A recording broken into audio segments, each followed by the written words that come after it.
प्यारे बच्चों,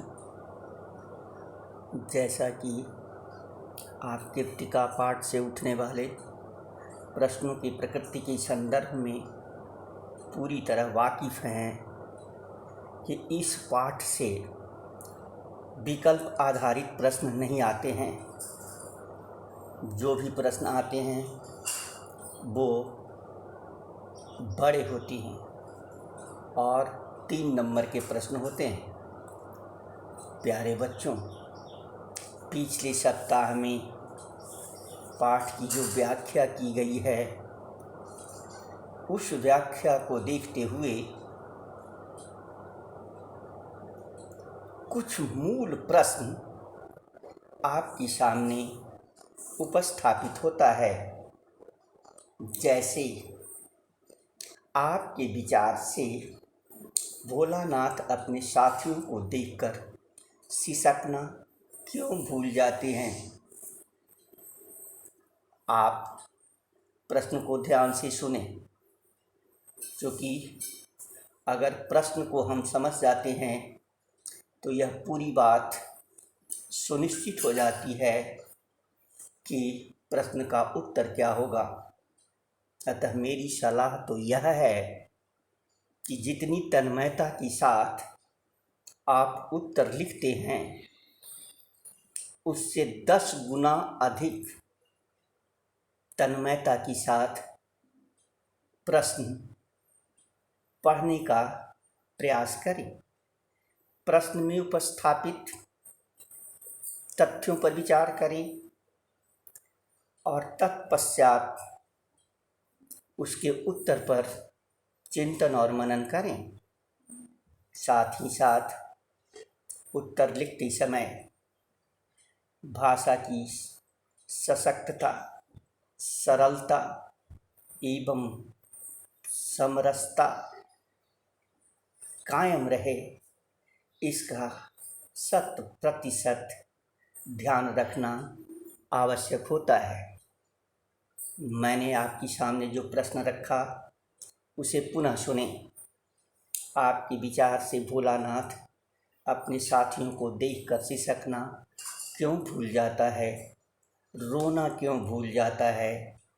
अब आपको यह बात ध्यान रखने की आवश्यकता है कि भोलानाथ की आयु क्या है।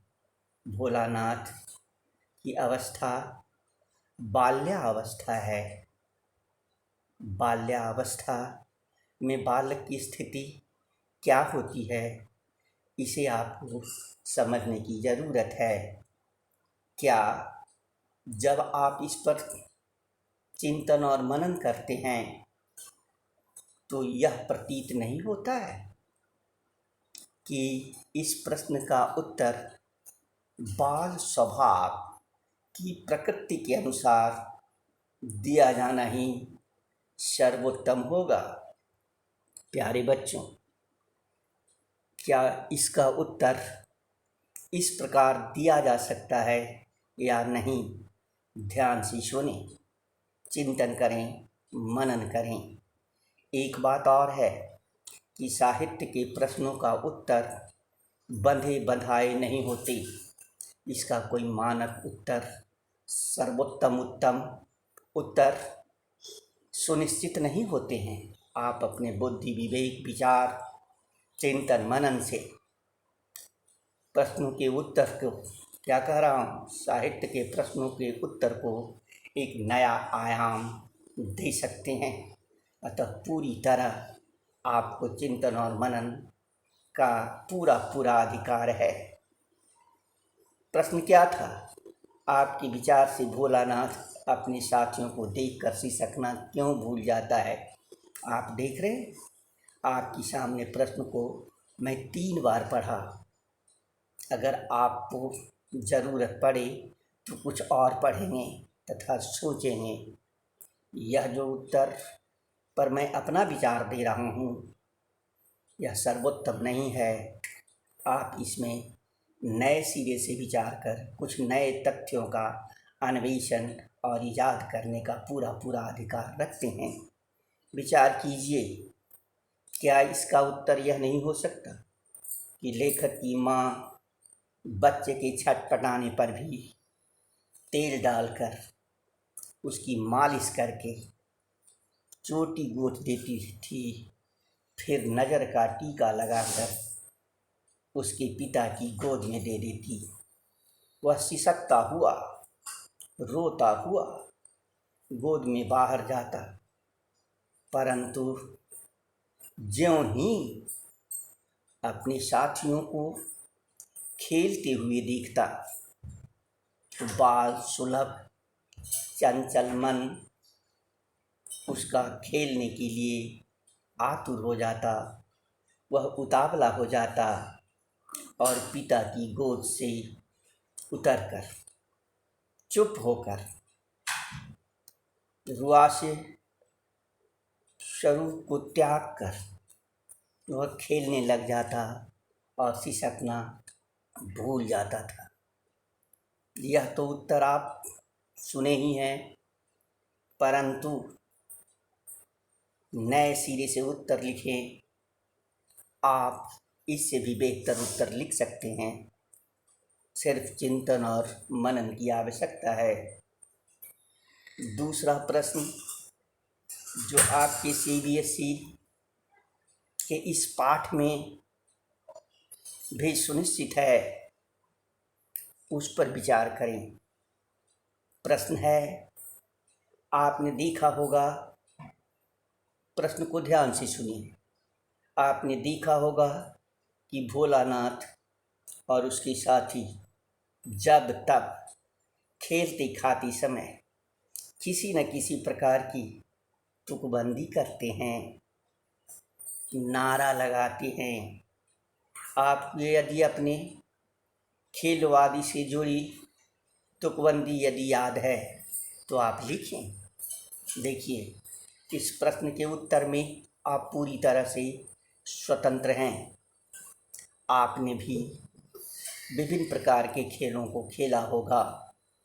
उस खेल को खेलते समय आपने क्या तुकबंदी किया उसे याद कीजिए और उसे व्याकरणिक शुद्धता के साथ वर्णों तथा शब्दों की सटीक चयन के द्वारा आप लिखें। आपके द्वारा दिया गया यथार्थ और स्वाभाविक उत्तर ही सर्वोत्तम उत्तर होगा। मैं यहाँ इस उत्तर के संदर्भ में कुछ आइडिया आपको देता हूँ। आवश्यक नहीं है कि आप इसे ही उतारें, आप स्वयं याद करें और जो आपको मिलता है वही आपका सर्वश्रेष्ठ और स्वाभाविक उत्तर होगा। प्यारे बच्चों, ध्यान से सुने। आओ हम सब खेलें खेल, खूब चलाएं अपनी रेल। पहला। दूसरा, रेल में बैठा हाथी, हंस रहे सब साथी। इसी प्रकार की कुछ अन्य स्लोगन, तुकबंदी आप याद करें अपने बचपन का, अपने खेल में कहे जाने वाले तुकबंदी को, और उसे यहाँ लिखें। आपका उत्तर माकूल हो जाएगा। प्यारे बच्चों, तीसरा प्रश्न है, भोलानाथ और उसके साथियों के खेल और खेलने की सामग्री आपके खेल और खेल की सामग्री से किस प्रकार भिन्न है। आपको इस पाठ में पुराने ज़माने में खेले जाने वाले खेल के साधनों के संदर्भ में माकूल और पूरी जानकारी प्राप्त होती है।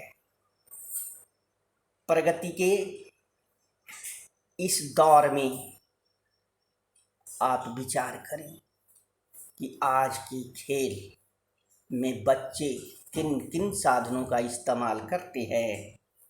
उन्हीं साधनों का शाब्दिक उल्लेख इस प्रश्न का माकूल उत्तर होगा। जैसे भोलानाथ और उसके साथियों के खेल घर के सामान द्वारा ही बनाए जाते थे, क्योंकि तब आधुनिक खेलों का प्रचलन कम था। किंतु आजकल अंतः और बाह्य खेलों का प्रयोग खेल खेलते समय किया जाता है, जैसे chess, carrom board, ludo, business, tennis, brain vita, फौजी, पुलिस कीट, डॉक्टर कीट आदि। अतः खेल तथा cricket, hockey, basketball, badminton, kho kho, football, throwball आदि वह खेल हैं। इन्हीं खेलों का प्रयोग आजकल हमारे ज़माने में किया जाता है। प्यारे बच्चों, एक बात आप सुनिश्चित कर लें कि NCERT की बुक में जो प्रश्न उठाए गए हैं उससे इतर भी कुछ ऐसे प्रश्न आते हैं जिस पर विचार करना आपको आवश्यक है। अभी तक के पाठ की व्याख्या के अनुसार कुछ अतिरिक्त प्रश्न भी उठते दिखाई देते हैं, जिसे हम अगले वीडियो में आपको प्रेषित करेंगे। धन्यवाद बच्चों। शेष अगले वीडियो में।